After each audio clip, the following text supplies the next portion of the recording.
Welcome back to Ravens Today. I'm your host, Connor Gioffreda. Thank you guys so much for tuning into the show. Sorry there wasn't a video yesterday. I was flying back from Minnesota after watching the Ravens football game, and great game for us. Another win in the column for us. We just have to keep it going. Again, guys, thank you so much for watching the show. Let's dive right into it. Okay, Ravens win.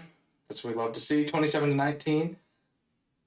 Being there was amazing. I do have to say, the stadium, the Vikings stadium, US Bank Stadium, is very cool. I'm biased. I always think M&T Bank Stadium is the best because, come on, you cannot beat a night game in M&T Bank Stadium. You just can't beat it. But Viking Stadium, US Bank Stadium, pretty cool. It's a very cool atmosphere. The horn with the skull and everything. I saw a lot of Ravens fans there. A lot. Oh yeah, it was just a sea of purple, man. It was just unbelievable just how many Ravens fans showed up. We want to see our team. That's how dedicated we are as a fan base. We just, no matter where we are, whether it's at home or away or across the freaking country, Ravens fans will show up. So again, it's great to see, especially our fan base is just, hey, when we win, we let our fans know. We say, hey, let's go Ravens. After I got so many people that said, hey, yes, we won. It's yeah, man, we won. And I will probably never see that person ever again. But still, it's great to acknowledge that, acknowledge a win with a fellow Ravens fan. But anyway, we're 4-5 now. Wins are starting to pick up. Let us keep it up. We are still 0-0, but this is giving confidence here. We beat Minnesota Vikings, who, in my opinion, are still a good team. They just had some injury woes. I think that if they didn't have them, they'd have a much better record. Or, if they had a coach that didn't go for it on 3rd and 1 and just made, said to J.J. McCarthy, just pass the ball instead of run it. But again, I don't know the decision making. We won. That's all I care about. All right, let's dive into the offensive highlights here. So Lamar Jackson, 17 for 29, 176 yards, passing, 1 touchdown. Derrick Henry, 20 carries, 75 yards. Lamar, 9 carries, 36 yards on a pitch, to Lamar on a 3rd and 2? It was weird. It was whoa, Lamar's in motion. Lamar got the pitch because Mark Andrews snapped the ball, tossed it to Lamar. Lamar caught it with one hand, ran around the bend here, and Daniel Familia, of course, no, I'm not saying his name, 77, didn't do anything, and still is one of the worst offensive guards in the league. But anyway, Keaton Mitchell, 4 for 31. I love that Keaton Mitchell's getting a lot more snaps here because Keaton Mitchell's that burst of speed that Derrick Henry doesn't have. Derrick Henry takes time. And once again, I've said it many times, Derrick Henry's a freight train. Once he gets going, it's very hard to stop him. Keaton Mitchell adds that speed at the beginning. His acceleration's a lot better. So great to see that the Ravens are utilizing him. And in receiving area, Zay Flowers, 4 receptions, 75 yards. Zay Flowers, I actually met Zay Flowers at the Mall of America the night before, said, hey, good luck, man. And a true story here. He said, thanks, man. And I said, rooting for you and everything. Of course, I'm not going to take a photo because it's he's minding his own business. I'm not going to do that. I'll do that at a meet and greet or something like that, or during their practice time when fans are allowed to watch. Not going to go up to him while he's exploring the Mall of America. Anyway, Charlie Kolar, 1 catch for 23 yards. Isaiah Likely, 2 for 17. Hopkins had, by the way, a beautiful pass by Lamar to DeAndre Hopkins. 2 receptions for 16 yards. Mark Andrews had that 1 touchdown. We were 3 for receptions for 14 yards, and had a drop in the end zone. But all right, it bounced back again. Mark Andrews is very iffy to me, but whatever. Offensively, we didn't really get going until the second half, which is fine. That's what we are very good at adjusting after the first half. We're very good at making those adjustments, which I would like. Mind you, I like it when we're just right off the bat, just destroying, you know? But I also am like, okay, we know how to make second half adjustments. Game is not over until that clock hits 0. And Lord knows that the Vikings almost made a comeback, but the Ravens put we're not doing this again, where we are up by 2 scores in the fourth quarter and the opposing team comes back and wins the game. We're not doing that anymore. And I really think that the defense really said, no, this isn't happening. We're not doing this over and over again. We're done with this crap. But anyway, defensive highlights, man. Oh, defense. Defense came to play. Our pass rush is still terrible. J.J. McCarthy had all day to throw.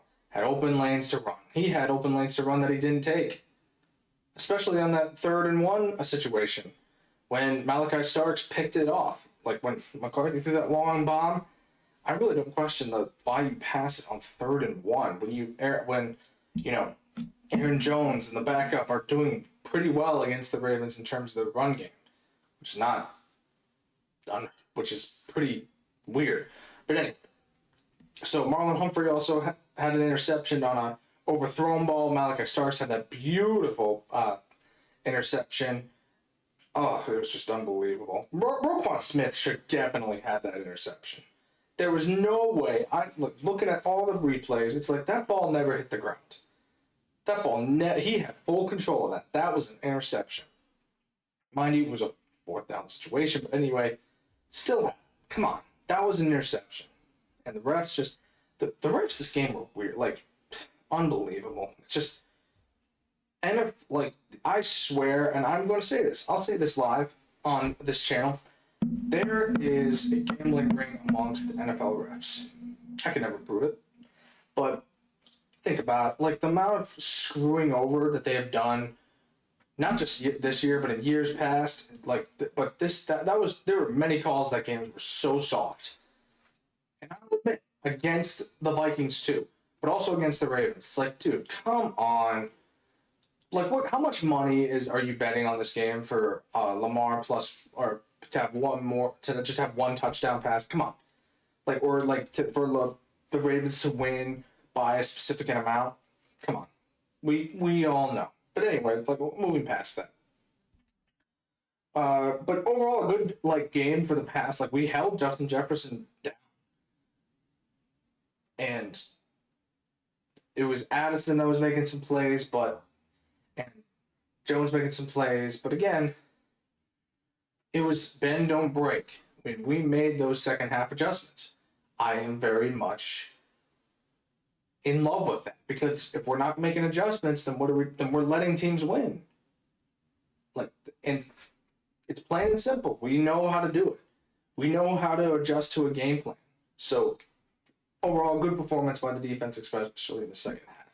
My final thoughts on this game. Again, good game for the Ravens. Good game to, after a 10-day layoff, pretty much a second bye week, come in, we're a little rusty, and then we really lay down the hammer in the second half. Very much was happy to be there. Loved to see my Ravens win, man, and it was just great. You're surrounded by a bunch of Vikings fans who were a little bit disappointed, but again, it was a good game, and our defense really shined. And it's great to see, because it's building confidence back up again.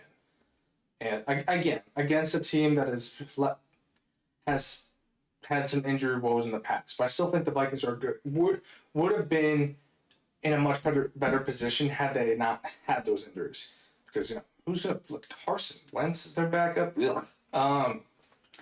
But again, good game for the defense, good second half for the offense.